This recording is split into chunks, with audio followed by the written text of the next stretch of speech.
Well, guys, it looks like we have some more information with regards to the Ohio man that ran over that police officer.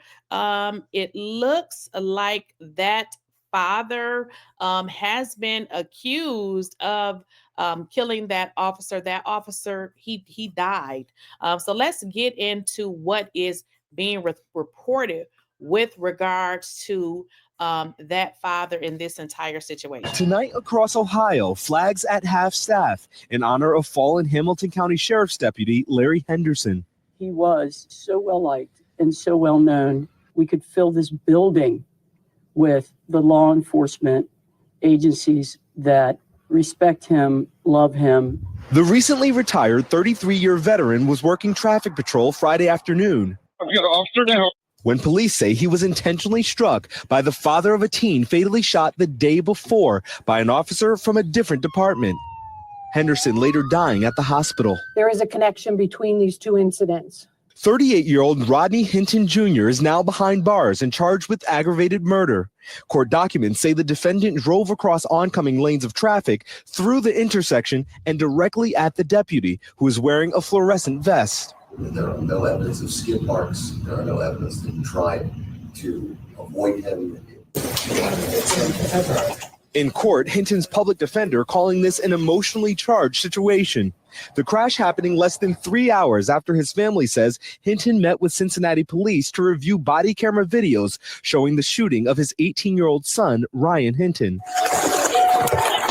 The videos, now publicly released, show Hinton running and being shot by city police. Cincinnati police say the teen was armed and pointed a gun toward an officer who was responding to a call of a stolen vehicle. He's got a gun! He's got a gun! On your right! On your right! Hinton was shot about 6 seconds after officers get out of their vehicles. Go. He wasn't supposed to be there. He wasn't. He was scared. He tripped and fell. He must have been so scared. I'm so sorry, Ryan. We are very close family. This is killing us. Tonight, the teen's family speaking out with their family attorneys who say they're investigating the shooting. I'm angry because it shouldn't have never happened. I want to find out exactly what steps was taken and the protocol. While also offering their condolences to the deputy they say was tragically killed. In that statement, you made a point to notice and acknowledge the pain that the family of the fallen deputy is feeling as well. What was in your heart when you did that? Why did you find the need? I was crying about what happened to the innocent officer, so that's all it's all about. It's all about healing each other. And Shaquille Brewster joins us now from Cincinnati, Ohio. Shaq, the father in this case, Rodney Hinton Jr., is expected back in court tomorrow.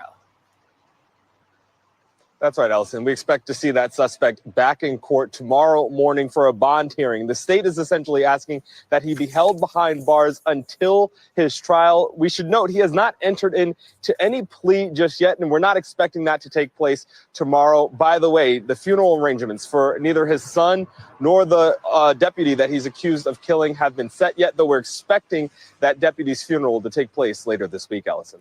Shaq Brewster, thank you. So, guys, it's a really, really terrible situation, with regards to both families.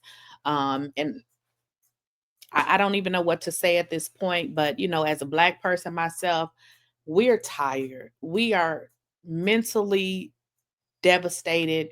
We are tired, as if every time we turn on our TV, that we're seeing everybody, it's always the Black people that are always killed.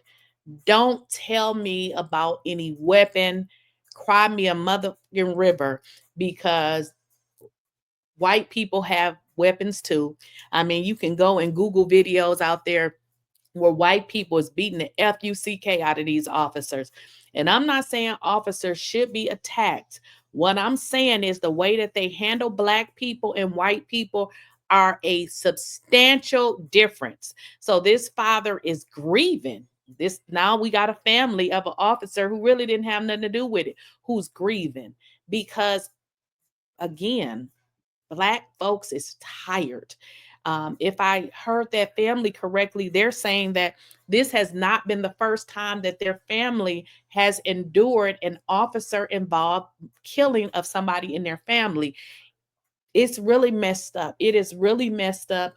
And the only thing that I can find to say is, when will, these officers consider Black people as human beings?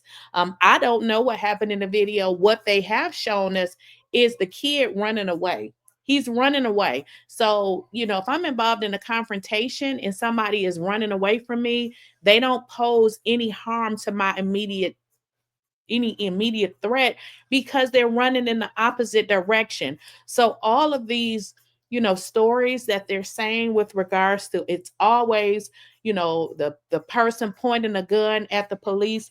We have found a lot of that to be a lie. Now, is it true? We don't know. But what we do know is every chance they get, they're going to kill a Black person.